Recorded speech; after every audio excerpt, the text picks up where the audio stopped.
I be out on a late night, opposite a play fight. See sign break night, this break night. My wristwatch is like a brake light, and you can get it right on your gravesite. So tell me something I don't know. $50 pizza when I'm eating in Soho. I heard that you in love with the stuff in your hate me, they hate me. What should I do? And we're about 5 miles northwest of downtown Tampa at beautiful Raymond James Stadium near Florida's Gulf Coast. The scene a few moments ago, here it is. It's unlike any other in sport as both teams made their way out of the tunnel. These folks are fired up as their guys are ready to do battle between the New York Giants and the Tampa Bay Buccaneers. The shadow's starting to get a bit longer. Week 10 of the NFL season is here, and we're underway on EA Sports. And they will not get a chance to return this one as it's through the end zone for a touchback.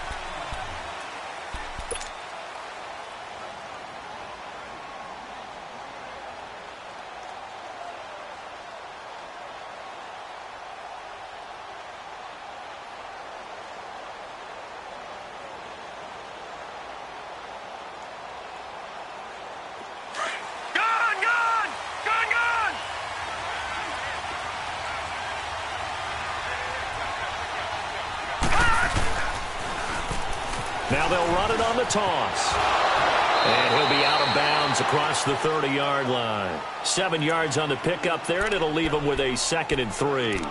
Well, I think that's what they're going to need to do here in the first half. You've got to take some pressure off of this young quarterback, and no better way to do it than to establish the running game early. They'll operate from the 32-yard line here, 2nd and 3.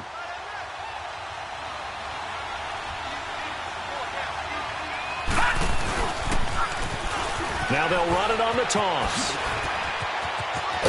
And he'll be taken down, but not before they work it across midfield. That's good for 21 yards and a first down.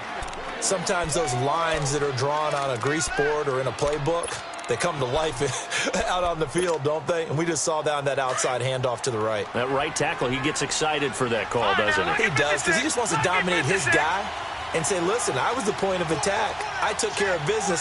That's why you're able to get downfield and add all those yards to your total. Yeah, really nice gain there. Back to throw. Morrow to the sideline, and wow, what a catch there. He doesn't get a lot, but he was able to get the feet down complete. Give him a couple on the catch. It's 2nd and 8. So 2nd and 8 here after the pass play for 2 yards on first down. Lucky 56.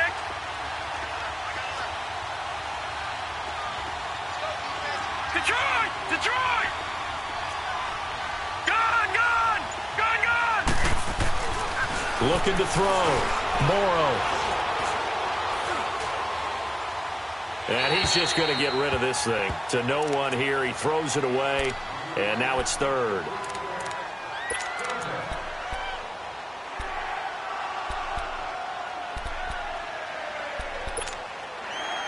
And now on 3rd down, they'll need to get it to the 36 to pick up the first.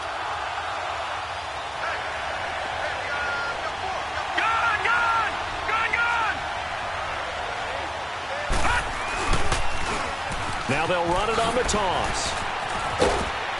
And he gets it inside the 35 and just shy of the 30. That one goes for 13 yards, and it moves the sticks. If you make the stop there, maybe you hold them to 3 on this opening drive. They didn't get the stop. Yeah, new set of downs now. Now you're worried about, just as you pointed out, not just giving up 3, possibly giving up 6. Let's see what they decide to do here, because they've got to change up what they have been doing. It hasn't been working. And able to push his way forward here for a good little gain. It's a pickup of 4, and it'll bring up 2nd down. Good job there keeping him to a short gain. Of course, he's coming off a really terrific performance, reigning NFC Defensive Player of the Week. And I know people get caught up in, well, if you're the reigning Defensive Player of the Week, you must have made a bunch of spectacular plays. I think you mixed in a few of those, but most of the plays are just like we saw there. Keep them to short gains, make the fundamental tackle. And a flag comes in as that one falls incomplete. Well, let's see who this is on. So he was past the line of scrimmage when he threw it. And as they say, that's a no-no. Got to be able to understand where you are on the field and not cross the line before throwing the ball downfield.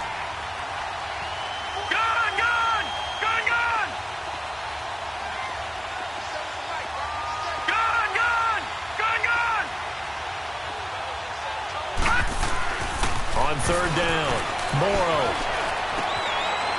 It's a short one here, complete to his tight end.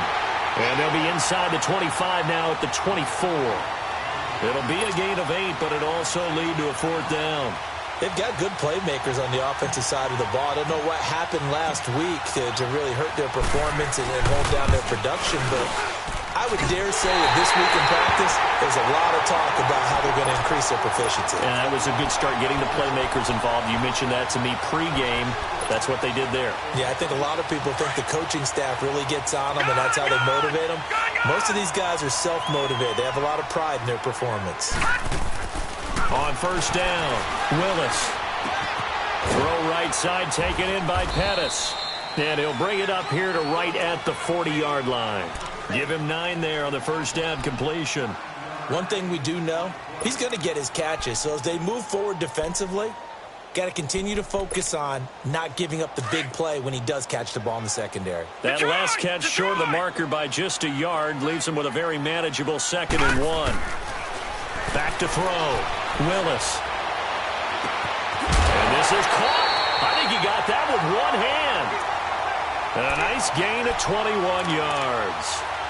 That was a terrific catch. I mean, to go up there and get it one-handed like that, but I almost want to go into that riff about back in my day, the gloves weren't quite like this. When did gloves really become prevalent, just in general? I think in the 80s. I think as we started to move through the 80s, especially as we got towards the latter part of that, but a lot of those were really like baseball batting gloves to begin with not much of a tacky area on the glove. In fact, there was none.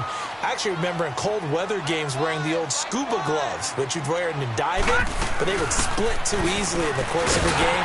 Then the glove manufacturers got smart and started adding to it, and here we are today. They get 5 out of that one, and it moves the chains.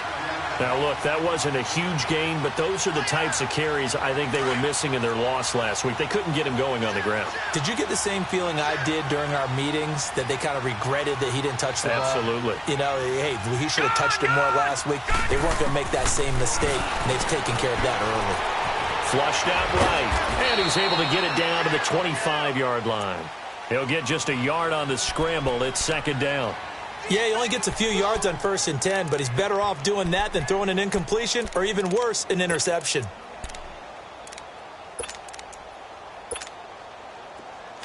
Gone! Leopard!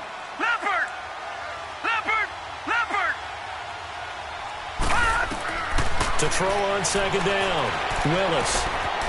And it's a short one here, complete to the tight end. And they'll work it inside the 15-yard line before it's all said and done. His first catch of the game, good for 11 and a first down. First time into the red zone for the Buccaneers. It's 1st and 10 at the 14.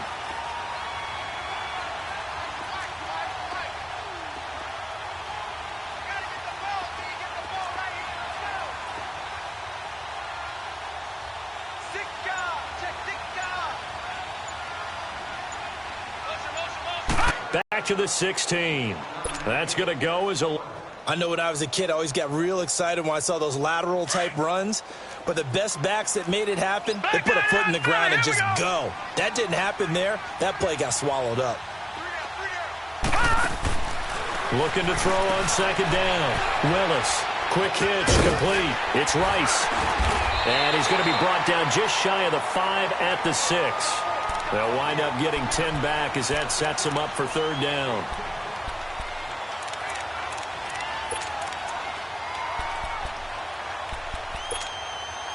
They're trying to keep the drive going. This will be play number 8. It's 3rd and 2.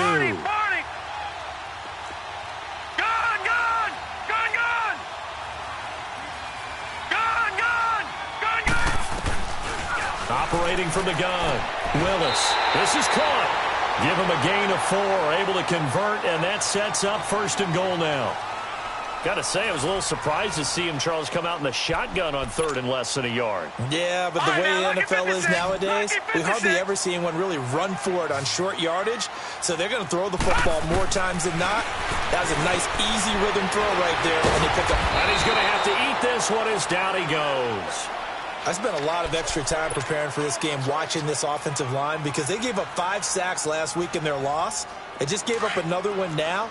They don't seem to be working together as a cohesive unit. Right? 4 guys might have it right, but the 5th guy is giving something up. They've got to find a way to all get on the same page. Forced out to his left. Looking left sideline, but it's incomplete. I like the play call. Roll him out. Give him a chance to run it or throw it. In this situation, he decided to fling it, but couldn't find his man open. This has been a long drive. You got to figure a field goal would be a letdown. Can they convert now on 3rd and goal? Looking to throw. Willis. They'll try and set up the screen. It's complete. And they'll be driven back here, losing yardage to the 10-yard line. A loss of a yard, and it brings up 4th. Now Lutz for the field goal try.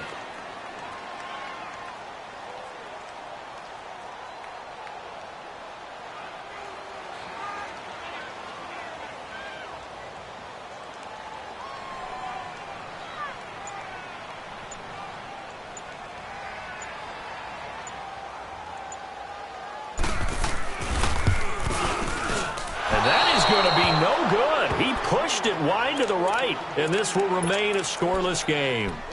So from nothing less there than chip shot distance, a tough miss from the right hash mark. Well, this is just a wobbler. I mean, he knows he's got to get it going left, but that was right all the way. Let's go. Green 39. Green 39. Now they'll run it on the toss, and he'll get only a couple up to the 22. I think you mentioned in the opening drive that these guys needed to establish the run, protect the young QB. I actually wrote that down, believe it or not. So how would you assess things so far? I'm kind of touched that you actually wrote something like that down. I appreciate that, partner. But I do think they've been able to do that. Maybe not as effectively as they wanted to, but I think we'll see more as this game goes along because they want to continue to take